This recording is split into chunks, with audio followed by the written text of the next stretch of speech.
This one for me is very loaded just because I feel like veterans should get the uttermost care. They consider, from what I say, I don't know if this is new in the past like 2 or 3 years, but like people who have been like in combat mostly or went to a country they feel like is into like kind of thing. If you was a person who worked in the military or stuff like that, and it's so much like red tape. I feel like if you have went in the forces and you have to go through their training and you pass, I think you should automatically be like, you don't know if a war's gonna happen or not, right? And if you're put in the predicament, if it did happen, you have to go.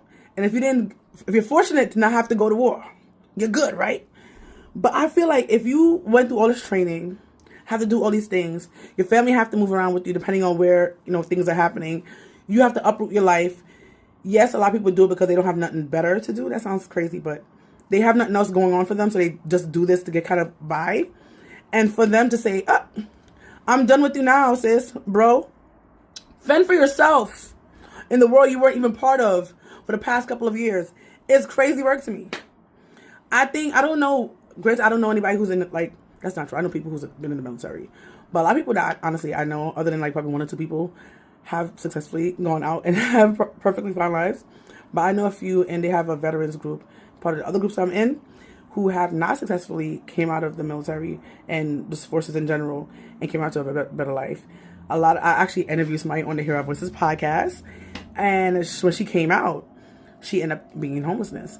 So it's just so unique how these people can give up a part of their life to serve the country that some of them love, some of them might not just do it because they circumstances. But the point is that they put themselves in this predicament, and for them to come out and not have a place to pee in, it's crazy work. Or they don't have proper resources, or it's either you're discharging them without telling them where to go, or you're just saying, like, you know what, you didn't feel a certain level that we wanted you to feel, so you can't get resources. I think all of them should get resources. And a lot of people are getting, like, HRA services. Like, how you work for the government? Like, that baffles me. How much city workers in New York City are homeless?